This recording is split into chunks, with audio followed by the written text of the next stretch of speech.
Pertanyaan yang pertama, dia tidak menyebut namanya, dari nonem. HC mohon sampaikan pertanyaan saya kepada tajam. Dalam Hakim-Hakim pasal 8 ayat 24, apakah Ismail keturunan dari Abraham?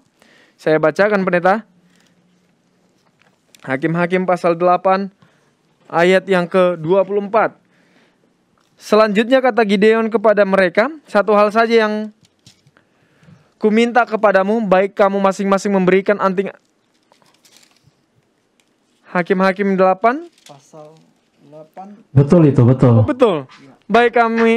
Baiklah kamu masing-masing memberikan anting-anting dari jarahannya, karena musuh itu beranting-anting emas, sebab mereka orang Ismail. Silakan pendeta.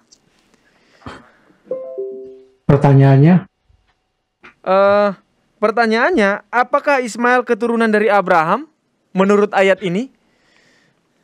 Iya. Ismail adalah keturunan Abraham. Kalau kita baca di dalam Kejadian 16 ayat yang ke-16, Abraham berumur 86 tahun ketika Hagar melahirkan Ismail baginya. Jadi inilah pertama kali Ismail disebutkan hanya dengan namanya saja, Ismail. Lalu kemudian waktu berjalan, maka bukan hanya nama Ismail yang disebutkan, tapi coba kita baca dalam Kejadian pasal yang ke-25, ayat yang ke-12 dan 13 mengatakan, inilah keturunan Ismail. Tadi hanya disebutkan Ismail. Sekarang sudah mulai disebutkan, inilah keturunan Ismail. Ayat 13 mengatakan, inilah nama anak-anak Ismail. Ada 12 orang. Ya. Jadi, dari satu orang, Ismail, kemudian punya anak-anak, keturunan, akhirnya lama-kelamaan, ia tidak hanya disebut Ismail, dan keturunannya tidak hanya disebutkan sebagai anak-anak Ismail, tetapi sudah mulai berkembang, dan di dalam Kejadian 37 ayat 25, masih dalam kitab Kejadian, kita bisa lihat perkembangannya. Kejadian 37 ayat yang ke-25 mengatakan, ketika mereka mengangkat muka, kelihatanlah kepada mereka suatu kafilah orang Ismail datang dari Gilead. Ini kemudian yang membawa Yusuf dan dijual ke Mesir. Jadi Ismail, lalu kemudian anak-anak Ismail atau keturunannya, lalu kemudian menjadi suatu perhimpunan bangsa yang besar yang disebut sebagai orang Ismail. Dan di dalam kitab Hakim-Hakim yang tadi disebutkan, mereka ini adalah orang yang sama, atau suku atau kelompok suku bangsa yang sama, atau rumpun yang sama, yang disebut sebagai orang Ismail. Jadi kalau pertanyaannya, apakah Ismail dalam Hakim-Hakim 8 ayat 24 adalah keturunan Abraham? Jawabnya adalah ya, mereka adalah keturunan Abraham. Terima kasih. Baik, terima kasih pendeta. Kita lanjut ke pertanyaan berikut. Baik, terima kasih pendeta. Kita akan langsung lanjut ke pertanyaan dari Sunardi Martoyo.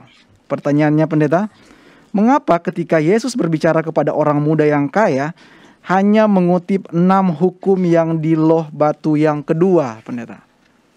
Silakan Pak Pendeta. Terima kasih. Mungkin saya tambahkan lagi pertanyaannya untuk dijadikan bahan referensi. Kalau kita buka di dalam Roma pasal yang ke-7, Roma pasal yang ke-7, kita baca ayat yang ke-7. Jika demikian, apakah yang hendak kita katakan? Apakah hukum Taurat itu dosa? Sekali-kali tidak. Sebaliknya justru oleh hukum Taurat, aku telah mengenal dosa. Karena aku juga tidak tahu apa itu keinginan, kalau hukum Taurat tidak mengatakan jangan mengingini. Pertanyaannya, kenapa Paulus hanya menyebutkan satu dari 10 perintah Tuhan itu, yaitu jangan mengingini. Bagaimana dengan yang lain-lainnya? Kalau kita baca dalam Roma pasal yang ke-7 ini, ternyata ia sedang menekankan suatu pergumulan dalam hati seseorang.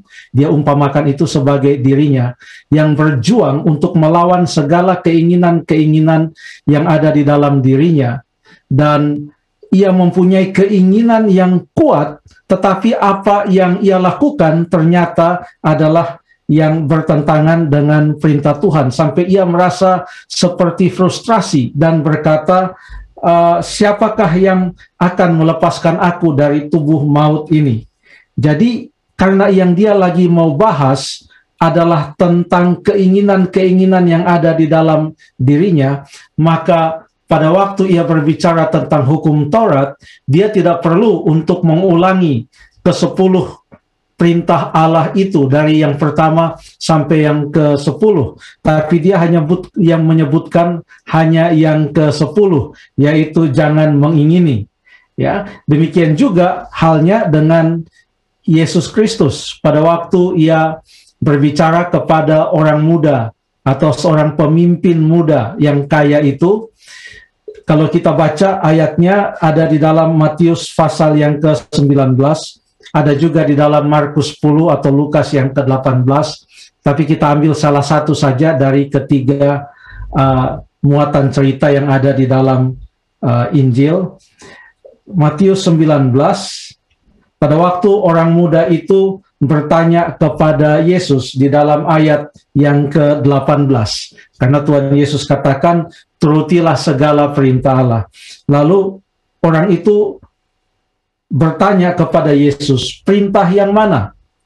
Lalu kata Yesus, jangan membunuh, jangan berzina, jangan mencuri, jangan mengucapkan saksi dusta, hormatilah ayahmu dan ibumu, kasihilah sesamamu manusia seperti dirimu sendiri. Bahkan di sini Tuhan Yesus tidak menyebutkan kasihilah Tuhan Allahmu. Ia tidak sebutkan itu. Kenapa yang ia sebutkan hanya bahagian yang ada kaitannya dengan mengasihi sesama manusia? Oleh karena alasannya sama dengan yang tadi di dalam Roma pasal yang ke-7. Karena di dalam percakapan Tuhan Yesus dan orang muda itu, Tuhan Yesus yang mengetahui hati semua orang, tidak perlu ada orang yang kasih tahu apa yang ada dalam hati seseorang, karena ia tahu bahwa kekurangan dari orang muda itu adalah implementasi dari kasih kepada sesama manusia. Orang muda itu menghafal 10 perintah Allah, cukup 10, tetapi ia tidak memahami tentang semangat dan nilai dari 10 perintah Allah itu, khususnya mengasihi sesama manusia. Waktu ia katakan semua itu, dalam ayat 20 ia katakan semua itu telah kuturuti, apalagi yang masih kurang. Waktu dia katakan semua itu telah kuturuti, itu termasuk yang Tuhan Yesus katakan, kasihilah sesamamu manusia seperti dirimu sendiri. Dia katakan sudah ia turuti. Lalu Yesus katakan dan menjabarkan apa yang dimaksudkan dengan mengasihi sesama manusia, yaitu jualah segala milikmu, berikanlah itu kepada orang-orang miskin, maka engkau akan beroleh harta di sorga, kemudian datanglah kemari dan ikutlah aku. Tuhan Yesus tahu bahwa kekurangan orang muda itu bukan dalam hal perintah yang kedua, di mana ia tidak menyembah patung, membuat patung dan menyembah. Oh tidak, Tuhan Yesus tahu tidak ada Allah lain. Dia menyembah hanya Allah yang hidup. Allah Abraham, Allah Ishak, Allah Yakub. Allah yang diceritakan dan ditampilkan dan diperkenalkan di dalam Alkitab Perjanjian Lama pada saat itu. Jadi dia tidak ada masalah. Dia tidak menyebut nama Tuhan Allah dengan sembarangan. Dia rajin pergi ke sinagog atau ke bait Allah pada setiap hari Sabat. Jadi Tuhan Yesus mau menunjukkan hanya satu hal saja yang kurang di dalam dirinya. Dan yang Yesus lihat yang kurang adalah aspek kasih kepada sesama manusia itu masih sangat kurang. Ini adalah jawaban Yesus kepada orang muda yang bertanya apa yang harus diperbuat untuk mendapatkan hidup yang kekal. Pada waktu orang lain bertanya kepada Yesus tentang pertanyaan yang kurang lebih sama. Contohnya, pada waktu Nikodemus datang di malam hari dan bertanya kepada Tuhan Yesus, dan ia ingin mengetahui tentang hidup yang kekal, maka Nikodemus mendapatkan jawaban Yesus dalam Yohanes 3 ayat yang ketiga, "Aku berkata kepadamu, sesungguhnya jika seorang tidak dilahirkan kembali, ia tidak dapat melihat kerajaan Allah." Yang ditekankan kepada Nikodemus adalah dilahirkan kembali. Jadi Tuhan Yesus yang mengetahui hati. Dia mengetahui apa yang kurang, apa yang dibutuhkan, apa yang perlu diperbaiki, apa yang perlu untuk diterima, apa yang perlu untuk betul-betul diyakini, dipercayai, dan diterima sebagai satu prinsip kebenaran untuk diimplementasikan. Tuhan Yesus tahu, dan bagi orang muda itu, Tuhan Yesus tidak menekankan bahagian kasih kepada Allah, tapi dia menekankan bahagian kasih kepada manusia. Setelah kita katakan hal itu, jangan lupa bahwa di dalam Injil yang sama, juga Injil Matius, yang kita sudah sering baca ayatnya, Tuhan Yesus mengatakan jawaban yang sangat lengkap pada waktu ia ditanyakan oleh seorang ahli Taurat di dalam Matius pasal yang ke-22 tentang hukum manakah yang terutama dalam hukum Taurat. Yesus menyebutkan bukan hanya bahagian kasih kepada sesama manusia, tapi Tuhan Yesus juga menyebutkan kasih kepada Allah.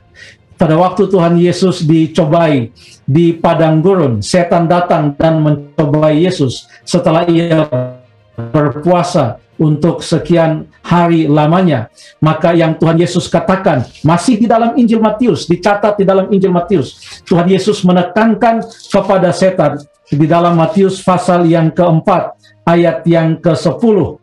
Ia katakan, sebab ada tertulis, engkau harus menyembah Tuhan Allahmu, dan hanya kepada Dia sajalah engkau berbakti. Dalam hal ini Tuhan Yesus tidak menekankan tentang hormati orang tua, jangan berzina, jangan membunuh kepada setan, yang dia betul-betul tekankan kepada setan, dan dia betul-betul mau menghardik setan yang datang mencobai atau menggoda dia. Dia katakan, engkau hanya menyembah kepada Allah saja, kepada Allah saja engkau berbakti. Jadi Tuhan Yesus mengetahui jawaban apa yang tepat pada saat yang tepat kepada orang atau kepada pribadi yang tepat. Terima kasih.